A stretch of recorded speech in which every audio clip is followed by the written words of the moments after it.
मुसीबतें तो हमारी ज़िंदगी का एक हिस्सा है। Problems are a part of life. जो इस बात को समझ नहीं पाता और अपनी प्रॉब्लम के सामने घुटने टेक देता है वो इस दुनिया से भी चला जाता है। लेकिन जो इस बात को अच्छे से समझता है और अपनी प्रॉब्लम को फेस करता है वही अपनी ज़िंदगी में आगे भी बढ़ता है। एक बिजनेसमैन था।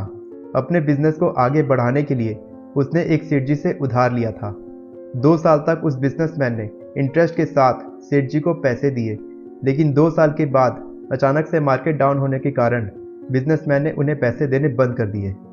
उस बिजनेसमैन की एक खूबसूरत बेटी थी जो अब बड़ी हो चुकी थी और शादी लायक हो चुकी थी। सेठ जी ने उस बिजनेसमैन को अपने घर में बुलाया और उनसे कहा कि अब पैसे देने की ज़रूरत नहीं है, मुझे आपकी लड़की से शादी करनी है। बिजनेसमैन को यह बात बिल्कुल पसंद नहीं आई, लेकिन वो चाहता था कि कैसे भी करके वो अपना उधार चुका दे। इसलिए सेठ जी की बात उसको माननी पड़ी। और जब यह बात उस लड़की को पता चली, उस लड़की ने एक शर्त रखी। लड़की ने कहा कि मैं सेठ जी से शादी करूंगी, लेकिन एक शर्त है। जिस दिन हमारी शादी होगी उस दिन सेठ जी एक थैले में 2 रंग की गोलियां लेकर आएंगे। एक काली होगी और दूसरी गोली सफ़ेद रंग की होगी। लड़की ने कहा कि अगर मैंने सबसे पहले काली गोली उस थैले से बाहर निकाली तो मैं सेठ जी से शादी करूंगी और मेरे पिताजी का उधार भी माफ़ कर दिया जाएगा। लेकिन अगर मैंने उस थैले से सफ़ेद रंग की गोली निकाली तो मैं सेठ जी से शादी नहीं करूंगी और उधार भी माफ़ कर दिया जाएगा। जिस दिन उन दोनों की शादी होनी थी, सेठ जी ने चालाकी से उस थैले में दोनों काली रंग की गोलियां डाल दी और यह सब उस लड़की ने देख लिया था। लेकिन अब लड़की पीछे नहीं हट सकती थी क्योंकि उसके पिताजी की इज्जत का सवाल था और उसे अपने पिताजी के सर से उधार का बोझ भी हटाना था। उसने एक गोली निकाली और बड़ी ही चालाकी से उस गोली को अपने हाथ से छिटक दिया और कहा, मुझे माफ़ कर दो, गलती से वो गोली मेरे हाथ से छिटक गई। इसके बाद उस लड़की ने कहा कि अगर काली गोली निकलेगी तो इसका मतलब पहली गोली सफ़ेद रंग की थी और वही हुआ जो वह लड़की चाहती थी।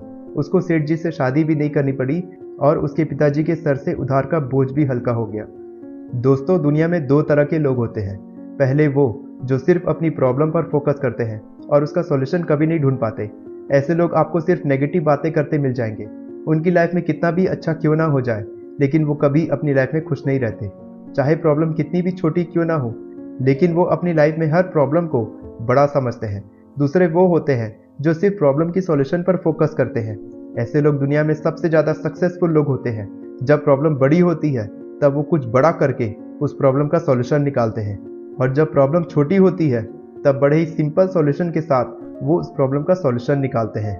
उनको खुद पर इतना विश्वास होता है और इस बात को वो अच्छी तरह से समझते हैं कि हर प्रॉब्लम का एक सॉल्यूशन जरूर होता है। मुसीबतें हमारी ज़िंदगी का एक हिस्सा है और बिना प्रॉब्लम के हमारी ज़िंदगी एकदम बेकार है। हर सिक्के के 2 पहलू होते हैं, उसी तरह से हर सिचुएशन के 2 पहलू होते हैं। या तो हम नेगेटिव सोचकर उस छोटी सी प्रॉब्लम को और बड़ा कर सकते हैं, या फिर हम पॉजिटिव सोचकर उस बड़ी सी प्रॉब्लम को भी छोटा कर सकते हैं। और जब हम पॉजिटिव सोचकर उस प्रॉब्लम के बारे में सोचते हैं तब 50% प्रॉब्लम तो वहीं सॉल्व हो जाती है। किसी ने क्या खूब कहा है, मुसीबतें केवल बेहतरीन लोगों के हिस्से में आती हैं क्योंकि वो लोग ही उसे बेहतरीन तरीके से अंजाम देने की ताकत रखते हैं।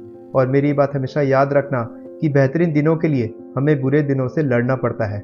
मुझे कमेंट करके बताओ कि आपको क्या लगता है, आपकी लाइफ की सबसे बड़ी प्रॉब्लम कौन सी है और आप उस प्रॉब्लम का क्या सॉल्यूशन निकालना चाहते हैं। हमेशा सॉल्यूशन पर फोकस करने वाला इंसान बनो, प्रॉब्लम पर फोकस करने वाला नहीं। अगर आपको यह वीडियो पसंद आई हो तो इस वीडियो को लाइक करें, मेरे चैनल को सब्सक्राइब करें, क्योंकि मैं इसी तरह की मोटिवेशनल वीडियोस लाते रहता हूँ। आप सब अपना ख्याल रखिए, मैं इसी तरह आपको इंस्पायर करता रहूँगा। Take care.